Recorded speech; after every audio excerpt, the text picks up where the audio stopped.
Moni, y la verdad es que estoy muy emocionado porque pues todo lo que hacemos naturalmente hoy sentados aquí pasa y está intermediado por la tecnología. Y uno diría, ¿y eso qué tiene que ver con la sostenibilidad?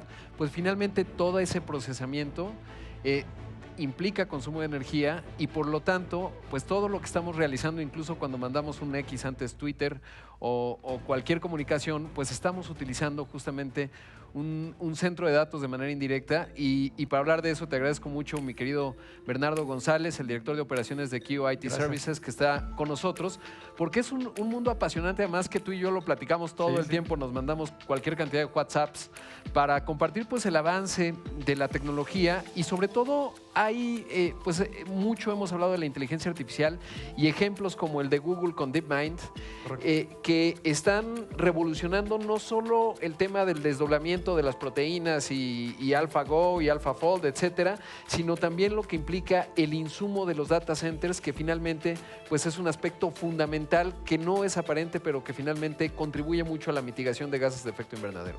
Sí, absolutamente. Muchas gracias por la invitación. Y pues sí, hoy en día todas las empresas tenemos una parte de digitalización muy importante. Utilizamos las aplicaciones, nuestros teléfonos móviles y todo eso viene de un centro de datos donde están estos servidores. Son unas bodegas enormes. Ahí están los equipos de comunicación, de almacenamiento y todo se alimenta con electricidad. Ese es el componente más importante de consumo de energía eléctrica.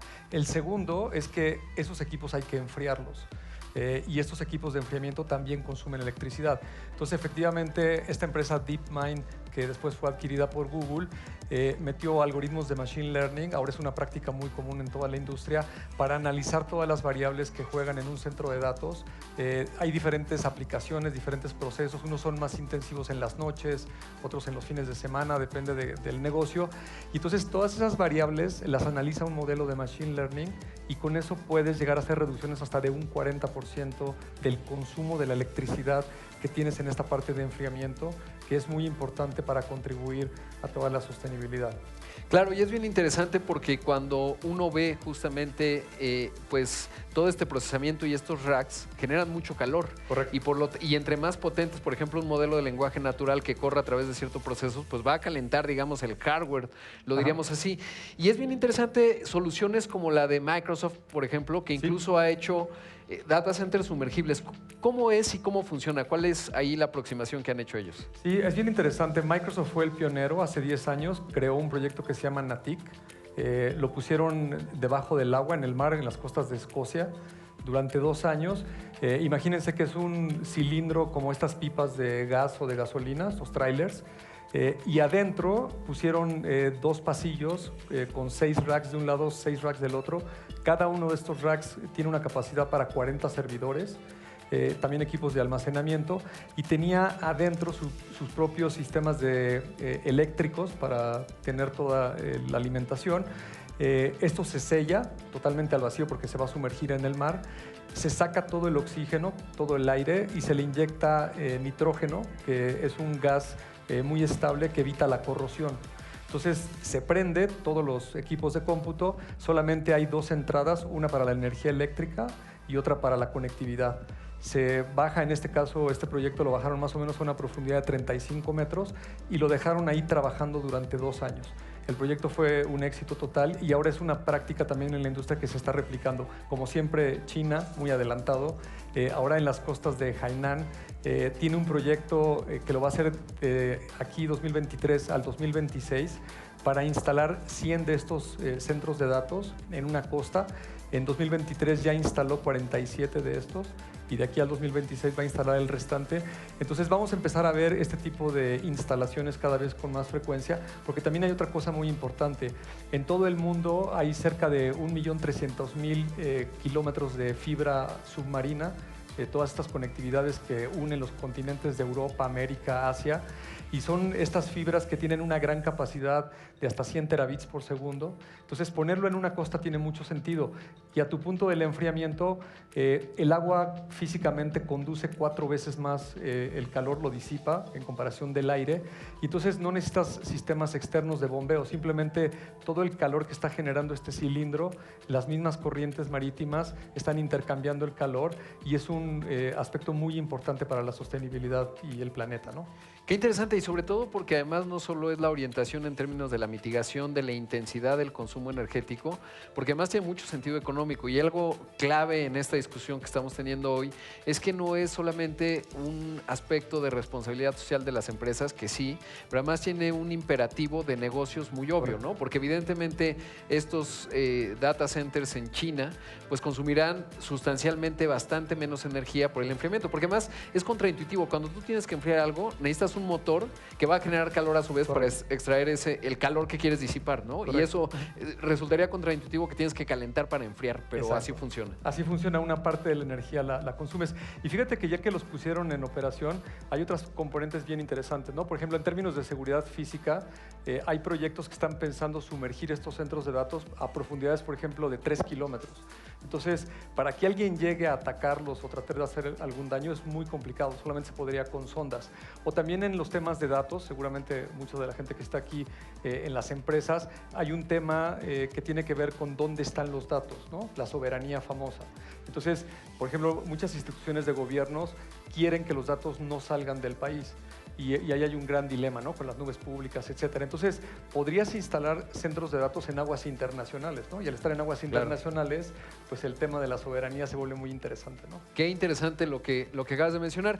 Y además tiene mucho sentido en México, por ejemplo, ahora que mencionabas los data centers, les llamaría yo tácticos, porque la latencia, es decir, el data center que está cerca de ti, pues es mucho mejor que el que puede estar, por ejemplo, en Texas o en algún lugar de Estados Unidos. Correcto. Que tiene un montón de infraestructura. Y creo que de ahí también hay mucha racionalidad, digamos, en lo que ustedes han hecho en toda la región, en toda Hispanoamérica, diría, y que finalmente pues contribuye, porque claro que hay sus complejidades en México en el tema eléctrico, ¿no? Y entonces entre más eficiente seas, menos problemas vas a tener e incluso te va a reflejar bien en tu informe en términos de lo que estás mitigando. Exacto. Y también en las costas es muy común que toda la generación de energía eólica, estos grandes ventiladores, pues están cerca de las costas y entonces podrías tomar de ahí esa electricidad, ¿no? También hay otras fuentes de energía a través de las corrientes marinas o el propio oleaje, que podrías también hacerlo de una manera muy limpia con toda esa energía. Claro.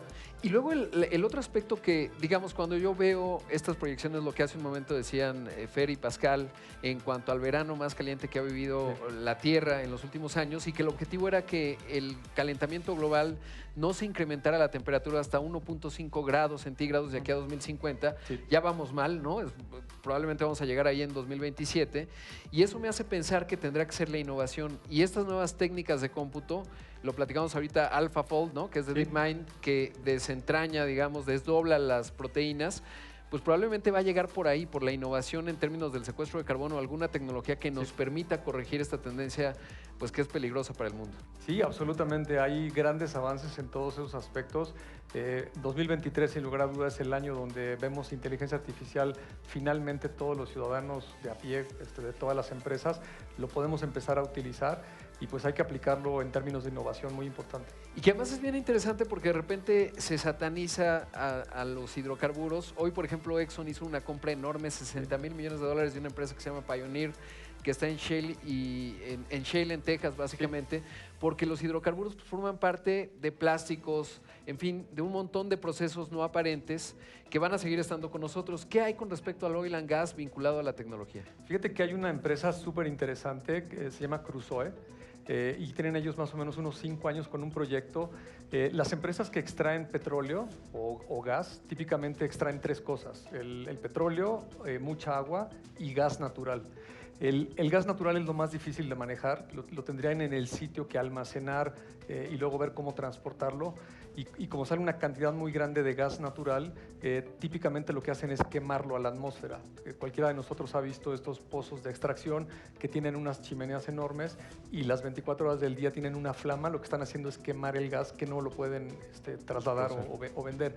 Entonces esta compañía, en estos data centers como los que también tiene Kio, que es un contenedor, son data centers móviles, los llevan al pozo de extracción, que son lugares típicamente apartados. Precisamente Exxon participó en el piloto con Crusoe en Dakota del Norte y pusieron ahí 6 contenedores con racks con servidores. El caso de negocio era para minar criptomonedas y blockchain. Y le dijeron a la compañía de extracción de petróleo: en vez de que estés quemando el gas a la atmósfera que está contaminando, déjame tomar el gas y con ese gas yo alimento las plantas eléctricas. Las plantas eléctricas, como las de cualquier empresa, típicamente funcionan con diésel. Cuando se va la luz, esas máquinas arrancan automáticamente. Entonces, hicieron ellos una adaptación a sus máquinas. Entra este gas, lo están aprovechando, ya se deja de quemar y el centro de datos se alimenta eléctricamente para todos los servidores y también para el enfriamiento, ¿no? Porque están típicamente en zonas desérticas donde típicamente hay petróleo.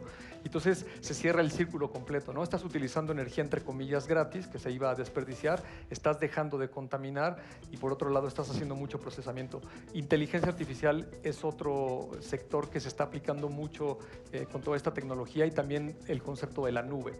Esta empresa le ha ido muy bien y ya tiene varios pilotos en diferentes pozos petroleros donde está ofreciendo todos estos servicios. Hay una página con la cual tú puedes rentar un servidor virtual o un storage o algo y ese servidor físicamente está en un contenedor en alguna parte del desierto pegado a un pozo petrolero utilizando este gas natural. Pues ojalá, digo, voy a soñar, pero ojalá un día hubiese uno de estos en la sonda de Campeche, en algún campo, ¿no? En la cuenca de Burgos, acá de Pemex, pero bueno, antes hay que pagar un montón de deudas, que no es un asunto sencillo, pero que sin duda es clave, digamos, estas soluciones que finalmente pues lidian con la realidad de, por ejemplo, en este caso de los hidrocarburos y de lo que tenemos que hacer en términos de innovación para lograr pues atajar este gran problema que hoy está teniendo el planeta, alineado obviamente con un racional de negocios, porque de otra forma esto no va a tener ningún resultado. Bernardo, siempre es un gusto conversar contigo, siempre una charla muy interesante y sobre todo ángulos que nos dan luz de cara a lo que puede ser una solución a uno de los problemas más formidables que vive la humanidad. Muchas gracias. No, al contrario, y déjame decirte un dato que se me pasó, todo Kio, todos nuestros centros de datos que están en más de 6 países, el 85% de la energía que consumimos proviene de energías limpias. Entonces es un dato también muy importante y muchas gracias por la invitación. Al contrario, es un gran dato, sobre todo por lo que acompaña a América Latina en la tecnología y a Hispanoamérica, porque también es España. Así que interesante, muchísimas gracias. Y vamos a un corte, mi querida Moni.